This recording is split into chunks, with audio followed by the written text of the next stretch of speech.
Okay julle, ek gaan vir julle hierdie video eers speel. Ek doen gewoonlik nie intros nie, maar kyk asseblief net hierdie video, nê. En na die tyd gaan ons die absurde storie wat jy nou hier sien net bespreek vir 'n kort oomblik. Kyk dit. Now to that remarkable scientific breakthrough. 13,000 years after the last dire wolf walked the earth, scientists say they've now brought them back. Here's our chief national correspondent back up and with the video tonight.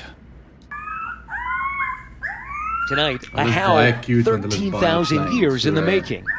In a first for science, biotech company Colossal Biosciences says it brought the extinct direwolf back to life, a species that hasn't walked the earth since the Stone Age. The direwolf is the first de-extinct species. Well known from HBO's hit show Game of Thrones,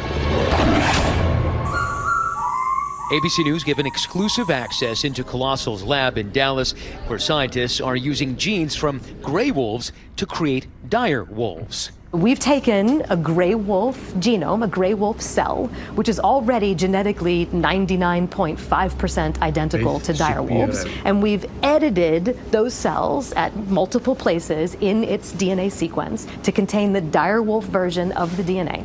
That animal looks like a dire wolf, it will behave like a dire wolf, and it is a dire wolf. Now, 7 months old, dire wolves Romulus and Remus eating well and getting bigger every day. And David, the company tells us they're not stopping there. They plan to have woolly mammoths roaming the earth again by 2028.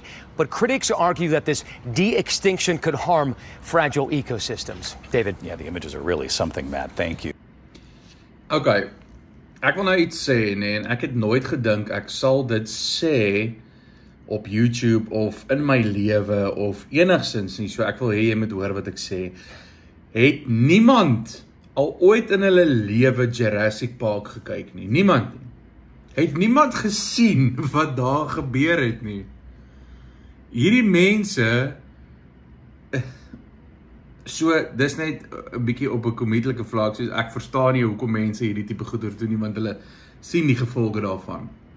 Julle, ek moet vir julle sê, ons het al baie gesien, dis die begin van die einde, nee, en ons het al baie gesien hoe ver die mense geval het, maar nou is ons besig om met etiese, menslike of etiese, mediese redes in te gaan, biomediese redes, en ek dink is belangrik net om te verstaan dat daar's 'n rede hoekom hierdie goed nie meer bestaan nie. Hierdie ou sê aan die einde woolly mammoths gaan weer die daar's 'n rede hoekom hierdie goed nie meer op die aarde is nie.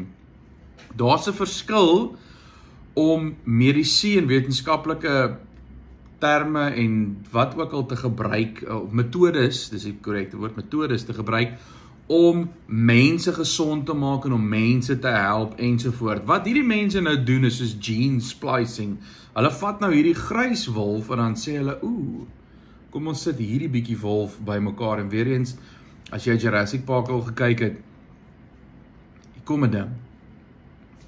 Ek sê jou maar net.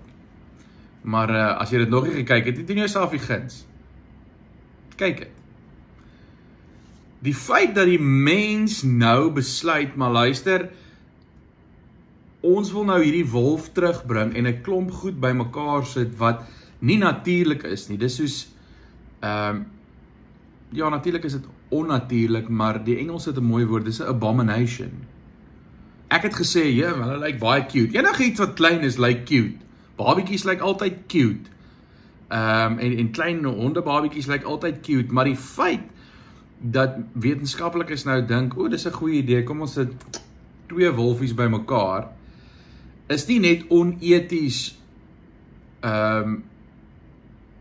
in die Christelike perspektief nie. Dit is soos om te sê, maar God het dit nie reg gedoen die eerste keer nie. Dis hoe ek het sien. Ek sien dit so, as God wou gehad het, daar moes so tipe wolf gewees het, vandag nog sou dit nog so gewees het. Maar mense raak te slim. En ek gaan dit nou maar sê, kom ons kyk wat gebeur. woolly mammoths en 'n klomp goeters, daar gaan mense wees wat in uproar is oor hierdie storie. En vele meer, veral as hierdie maatskappy net gaan aangaan, want iewers ergens gaan daar een of ander ding bymekaar gesit word en dit gaan chaos wees. Ons as gelowiges het die verantwoordelikheid om te weet dat wat hulle doen is verkeerd.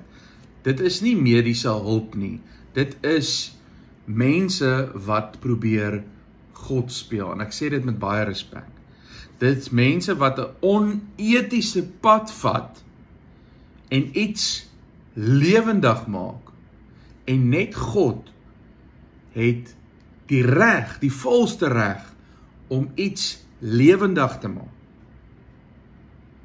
En dit is belangrik.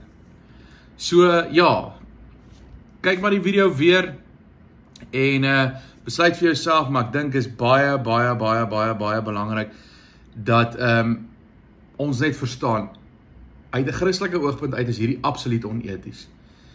Dit beteken nie dat wetenskaplikes nie mense kan help wat siek is en diere kan help wat siek is en so aan nie. Maar die feit dat hierdie dire wolf nou al so lank nie bestaan nie. En nou ewe skielik, ek wil nou amper sê Jurassic Park hulle nou weer die ding. Nee ouens, ek dink dis wild. As jy nie my saamstem nie, skiet 'n boodskap, sit 'n comment op.